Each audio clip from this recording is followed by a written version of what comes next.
Hey everyone. Ever feel like all this NFL draft talk is just hype? Like we're drowning in hot takes and mock drafts, but not really getting to the good stuff. I hear you.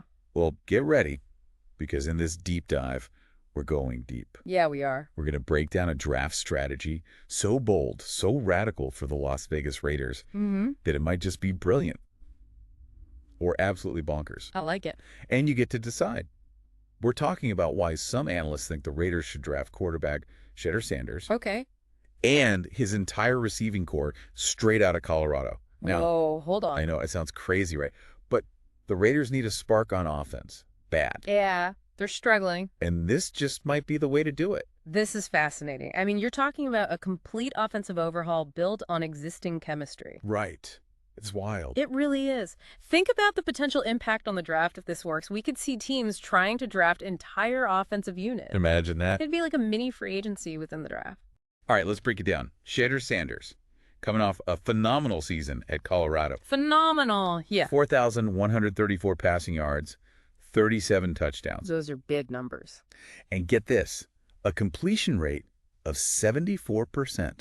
Wow. Now, I know what you're thinking. Impressive college stats. But But does it translate to the NFL?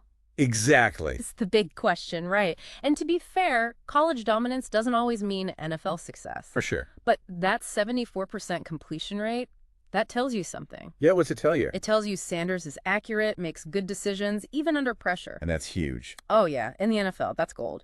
And on top of that, you've got the intangibles, the leadership, the experience playing behind a, let's be honest, not great offensive line at Colorado. Okay.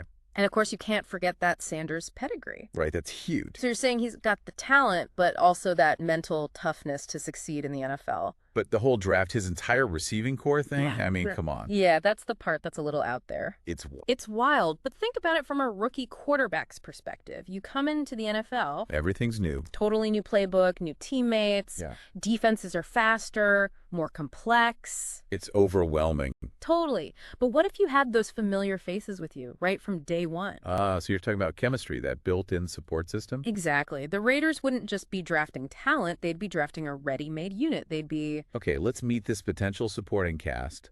LeJohntay Wester, Yeah. Jimmy Horn Jr., and Will Shepard. all big playmakers at Colorado. Each one brings something special to the table. Let's get the rundown on these guys. What makes them stand out? Well, start with Wester. He's Mr. Reliable. The Okay, guy you can count on for those crucial third down conversions. I like it. In 2024, he had 74 receptions, 931 yards, 10 touchdowns. Solid numbers. But here's the stat that really jumps out. A 94.7% contested catch rate. Wait, what? Break that down for me and for anyone listening who's like, Yeah, that's a big one. what does that even mean? It means that when the ball's in the air and there's a defender right there, Wester almost always comes down with it. Wow. So picture this. It's third and long. Raiders need a first down. Sanders throws it up to Wester. Defenders all over him. Boom, he makes the catch. That's the kind of player he is. Clutch. Clutch, that's the word. All right, so we got Mr. Reliable. What about the other two? Next up, we've got Jimmy Horn Jr. Okay. Now, this guy's a speedster. Think big plays, explosive runs, and even special teams contributions. Oh, wow. Versatile. He's got it all. Potential steal in the fourth round, really turned heads at the East-West Shrine Bowl. Oh, yeah, the showcase for the top college guys. Exactly. Scouts loved his quickness, his ability to create separation from defenders. That's important. Super important. And he's got great hands. Could take a short pass and turn it into a 60-yard touchdown. Whoa. That's the kind of explosiveness he brings. All right, so we've got Mr. Reliable, we've got the speedster. Uh-huh. What about Shepard? What's he bring to the party? Will Shepard, he's your red zone threat, the guy who can dominate in the end zone. Okay. At 6'3", he's got the size, the leaping ability to win those jump balls. That's what you want. Exactly what you want when you're trying to score touchdowns. Contested catch rate was impressive too, 68.9%. So he's winning those 50-50 balls. Most of them, yeah. And that's a perfect complement to Sanders' accuracy. It's starting to sound like these three guys would be the perfect fit for Sanders and the Raiders. And it's not just individual talent, it's that they've already got that chemistry with Sanders. That's what makes this so intriguing. It's more than just talent, it's synergy. They're like a well-oiled machine already. They know how to play together, how to read each other's moves, how to anticipate those Sanders throws. And that connection. That's invaluable. Especially for a rookie quarterback, it's huge. Okay, so picture this. The Raiders draft Sanders, Wester, Horn, Andy Shepard. It's like a Colorado reunion in the desert. It's a bold move. But how would this actually play out on the field? Would that chemistry really make that much of a difference? Well, think about this. Every millisecond counts in the NFL, right? Yeah. Well, Sanders' release time, the time it takes him to throw the ball, is actually faster when he's targeting these guys. Oh, really? Because they've got that rhythm, that unspoken understanding of where each other's going to be. So you're saying it's not just a feel-good story. Nope. It actually makes them more efficient. Faster releases mean more completions, fewer sacks, a more dangerous offense overall. And we haven't even talked about their combined completion rate when Sanders throws to them, or their yards per attempt on those crazy combination routes they run. Oh yeah, we can dive into the numbers later. Hold on, before we get lost in the stats, I think we need to address the elephant in the room. Okay. Shedeur Sanders, he's not perfect, right? No prospect is. What are the concerns about him? You're right. Every player has areas they need to improve, and Sanders is no different. All right, let's get into it. What are the concerns, and can the Raiders fix them? Well, one concern is his tendency to hold on to the ball too long. In college, that led to a lot of sacks. I see. And NFL defenses, they're faster, more complex. So if he doesn't fix that... Yeah, it could be a big problem. Exactly. Big problem. So how can they mitigate that risk? Yeah. Especially if they're using draft picks on receivers instead of, say, offensive linemen. Good point. There are a few strategies. First, they could go with a quick release passing game. So get the ball out fast. Exactly. Avoid those sacks. Second, they could utilize his mobility. He can move around a bit, right? Yeah, rollouts, designed runs, get him out of the pocket, harder to sack. Smart. So it's not just about plugging him into any system. Yep. They'd need to tailor their offense to his strengths. Exactly. And that's where those familiar receivers could really help. How so? They already know how to adjust their routes, their timing to help Sanders get rid of the ball quickly. Like a built-in safety net. Exactly. Okay, this is starting to make sense. But even with the right coaching, the right players around him, there's no guarantee this whole Colorado connection works in the NFL, right? You're absolutely right. It's a gamble. But that's what the draft is all about. It's weighing potential, analyzing risk, and making a decision that could change the whole franchise. And for the Raiders, this could be a defining moment. Will they take the gamble? That's the million-dollar question. All right, we've painted a pretty rosy picture so far. But we got to be real. Yeah. There's always two sides to every coin. What are the potential downsides to this Colorado reunion? Well, as exciting as the strategy sounds, we can't ignore the risks. Right. The biggest one being that jump from college to the NFL. It's a whole different ballgame. Yeah, the speed, the complexity, the level of competition. It's huge. It's a huge adjustment for any player, let alone an entire rookie offensive unit. So even with that built-in chemistry, they might just not be able to adapt. Right. And what if their success in college was more about the system they played in or the competition they faced? Rather than their actual talent. Exactly. We've seen so many college stars who just couldn't replicate that success in the NFL. And even if they individually adapt, there's no guarantee that chemistry will translate to the next level. The gamble. Big time. And you have to consider the strategic side of things, too. Yeah, like what? Well, if they use multiple draft picks on this one offensive unit, they might miss out on strengthening other areas. They've got needs all over the roster, right? Yeah. Especially on that offensive line. Exactly. So they could be pouring all their resources into this experiment and leave themselves vulnerable in other areas. It's a balancing act. It is. They got to make sure they're not sacrificing long-term stability for short-term excitement. I see your point. It's like putting all your eggs in one basket.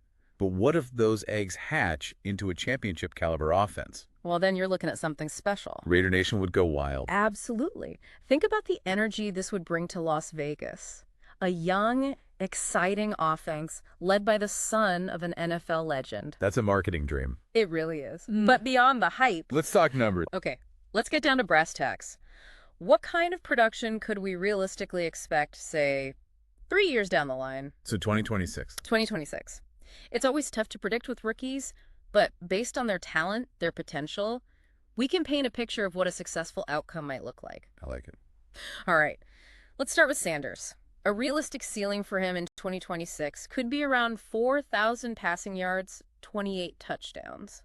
That's a top-tier quarterback. It is. Puts him right up there with the best young quarterbacks in the league. Not bad for a guy some are calling a risky pick. Mm-hmm. What about those receivers? Can they keep up? I think so. Wester, with his reliability, his clutch play, could easily be a 100 reception receiver. But the workhorse? Keeps the chains moving, the offense rolling. Then you've got Horn with that game-breaking speed. Every time he touches the ball, it's a potential touchdown. Could rack up over 600 all-purpose yards from receiving, special teams, the whole package. And Shepard. Shepard, with his size, his red zone prowess, could easily haul in 8 or more touchdowns. So you're talking about a balanced, explosive offense. That's what we're looking at. They can attack in so many ways. And they'd only get better with experience. Exactly. This isn't just a one-year gamble. It's about building a foundation for the future. So we're talking about the potential for a dynasty. If these guys click the way we think they can, they could be one of the most feared offenses in the AFC. Now, that's a scary thought for opposing defenses.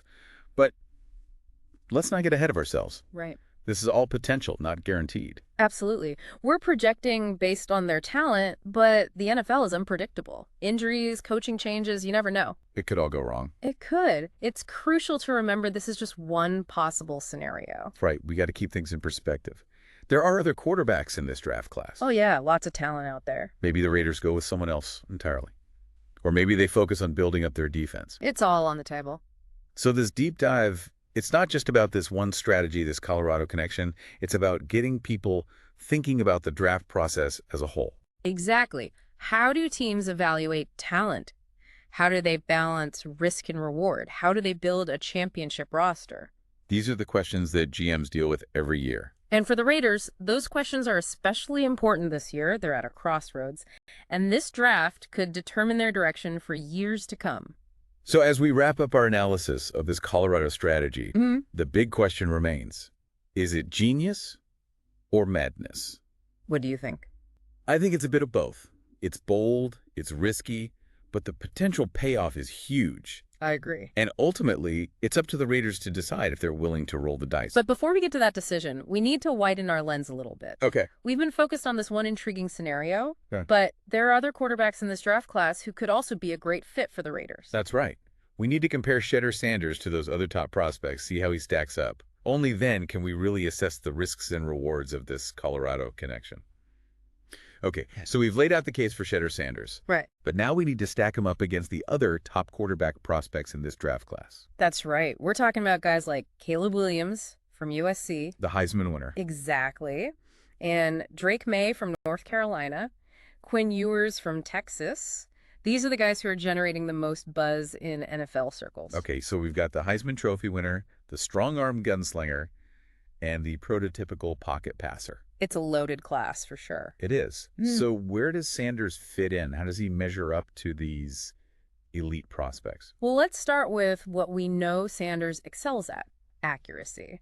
Remember that 74% completion rate we talked about? Yeah, it's impressive. It puts him right up there with these other top guys. He's consistently putting the ball where it needs to be, and that's a skill that translates to any level of football. So in terms of pinpoint accuracy, he can hang with the best of them. Absolutely. But there are other areas where there might be a difference. Like what? Well, one area is arm strength. Williams and Ewers especially, they have cannons. They can really sling it. Oh, yeah. They can launch those deep bombs effortlessly. Sanders' arm strength is considered more, well, average. So he might not be the guy to consistently stretch the field vertically. Probably not. But could that actually be a good thing? What do you mean?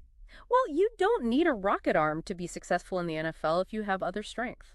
And Sanders definitely have other strength. Right. Think back to his performance at Colorado. He was playing behind a shaky offensive line. Always under pressure. Constantly under pressure, and he still put up those incredible numbers. He did. That speaks volumes about his poise, his ability to read defenses, and his knack for making quick decisions. So the mental side of the game, he's got it. He's got it. And don't forget about his mobility. Oh yeah, he can move around a bit, right? More than a bit. He's not a pure dual threat quarterback like, say, Lamar Jackson. Right. But he can move around in the pocket, buy some time, and even pick up yards with his legs when he needs to. That's a valuable asset in today's NFL. It is. Quarterbacks who can make plays outside the pocket, extend plays, they're dangerous. And Sanders has shown he can do that. So maybe he doesn't have the strongest arm in the draft, but he's got this unique blend of skills that makes him a really interesting prospect. That's what makes this draft so intriguing. You've got all these different types of quarterbacks, all with the potential to be successful in the NFL. So if I'm the Raiders, How do I weigh all these factors? Do I go for the high-ceiling, big-arm guys like Williams or Ewers, or do I take a chance on Sanders and that potential Colorado synergy? That's the million-dollar question, and there's no easy answer. It's a tough call. It really is. It all comes down to your philosophy, your risk tolerance, and your belief in your coaching staff to develop these young quarterbacks. So what I'm hearing is there are multiple paths to success in the NFL. You can win with a gunslinger, a pocket passer, or a mobile quarterback who can do it all. You got it. There's no one-size-fits-all approach, and that's what makes the draft so exciting. It's a complex puzzle. It is, and each team has to find the pieces that fit their vision. Okay, as we wrap up this deep dive, what are the key things you want our listeners to take away from this? Well, first, I hope they have a better understanding of Shedeur Sanders as a prospect, his strengths, his weaknesses. He's more than just a name or a set of stats. He's a real person with real potential. Exactly. He's a talented quarterback with the potential to succeed at the next level, but he also faces challenges. And those challenges are important to consider. Absolutely. And second, I hope they've gained a deeper appreciation for how complex the NFL draft really is. It's not just about picking the best players. It's about finding the right players. Yeah. For your system, for your culture, for your long-term vision. It's a high-stakes game of chess. It really is. Yeah. Every move matters. And for the Raiders, this year's draft, well, it could be a defining moment. It could make or break their future. Exactly. Will they go bold with the Colorado connection, or will they choose a different path? We'll have to wait and see. But one thing is certain. The future of the Raiders offense is hanging in the balance. And that's a wrap on our deep dive into Shedeur Sanders and the Raiders. All right, so we've talked about the potential upside. Yeah, the Colorado connection, the whole thing. But we need to remember that there are other quarterbacks in this draft class. Right. There are other options out there. Guys who could also be a good fit for the Raiders. Absolutely. It's important to look at the whole landscape, the whole quarterback class. Okay, so let's broaden our horizons a bit. Who else should we be looking at? Who are the other top prospects? Well, you got to start with Caleb Williams from USC. I mean, He's the Heisman Trophy winner. exactly. He's got the talent, the hype, everything. Then you've got Drake May from North Carolina. He's got that classic pocket passer style. Right? Yeah, he's a prototypical pocket passer, big arm, good decision making. And then there's Quinn Ewers from Texas. Ah, Ewers. He's got that gunslinger mentality. Oh, yeah. Big arm, loves to take risks. He's a really intriguing prospect. So we've got the Heisman winner, the prototypical pocket passer, and the gunslinger. That's a pretty stacked class. It is. It's a great year to need a quarterback, that's for sure. It is. So where does Shedeur Sanders fit in with all these guys? How does he stack up? Well, like we talked about before, Sanders' biggest strength is his accuracy. That 74% completion rate. Exactly. And that puts him right up there with these other top guys. He's consistently putting the ball where it needs to be, and that's a skill that translates to any level of football, you know? It's just, Yeah, it's fundamental. it's fundamental. You got to be able to hit your targets. So in terms of pinpoint accuracy, you're saying Sanders can hang with the best of them. Absolutely. But there are other areas where he might not quite measure up. Okay, like what are we talking about? Well, one area is arm strength. Huh. Williams and Ewers, those guys, they just have cannons for arms. They can really air it out. Oh, yeah, they can launch it 50 yards downfield, no problem. Sanders' arm strength is considered more average. Okay, so he might not be the guy to consistently stretch the field vertically. Probably not. But, you know, that might not be a bad thing. What do you mean? Well, you don't need a rocket arm to be successful in the NFL. Not if you have other strengths. And Sanders definitely has other strengths. Right. Think about it.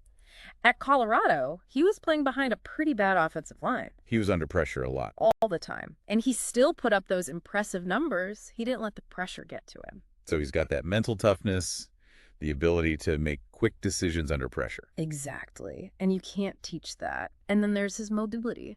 Oh, yeah, he can move around a bit, right? Yeah, Is it not just a statue back there? No, he's not. He's not a pure dual threat quarterback like Lamar Jackson or anything.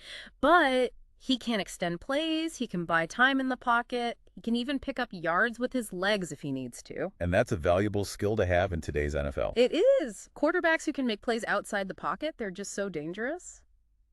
So maybe he doesn't have the strongest arm in the draft, but he's got this unique combination of skills that makes him a really intriguing prospect. Exactly. It's not just about one trait. It's about the whole package. It is. It's about how all those skills work together. That's what makes the draft so fun. You know, you've got all these different types of quarterback. And they can all be successful. Right. There's no one-size-fits-all approach. It all comes down to fit, to coaching, to development. So if I'm the Raiders, how do I make this decision? Do I go for the big arm, the high ceiling with a guy like Williams or Ewers? Or do I gamble on Sanders and that potential Colorado synergy? Man, that's the million-dollar question, isn't it? There's no easy answer. It really depends on your philosophy as an organization. And your risk tolerance. Exactly. How much risk are you willing to take? And how much do you believe in your coaching staff to develop a young quarterback? Because any of these guys, they're going to need some time to adjust to the NFL. So what I'm hearing is there are multiple paths to success in the NFL. Yeah. You can win with a gunslinger. You can win with a pocket passer. You can win with a mobile quarterback. You can. It's all about finding the right guy for your team, the guy who fits your system, your culture. It's about finding the missing piece of the puzzle. That's a great way to put it. It's a puzzle, and the draft is all about finding those pieces. All right, so as we wrap up this deep dive, what are the key takeaways you want our listeners to walk away with? Well, I hope they've learned a little bit more about Shedeur Sanders, about his strengths and weaknesses as a quarterback prospect. Yeah, he's a fascinating player. He is. And I hope they've also gained a better understanding of just how complex the NFL draft really is. It's not as simple as it seems. No, it's not. It's not just about picking the best player available. It's about so much more than that. It's about finding the right fit. Exactly. The right fit for your team, for your system, for your vision of the future. And for the Raiders, this year's draft, it's a pivotal moment. They're at a crossroads. They are. And the decisions they make in this draft could shape their franchise for years to come. So will they go bold? Will they go with the Colorado connection? Or will they choose a different path? We'll just have to wait and see. We will. Yeah. But one thing's for sure, it's going to be an exciting draft. That's for sure. And that's a wrap on our deep dive into Shedeur Sanders and the Las Vegas Raiders. Thanks for joining us, everyone. And remember, the draft is just the beginning. The real excitement starts when these guys hit the field.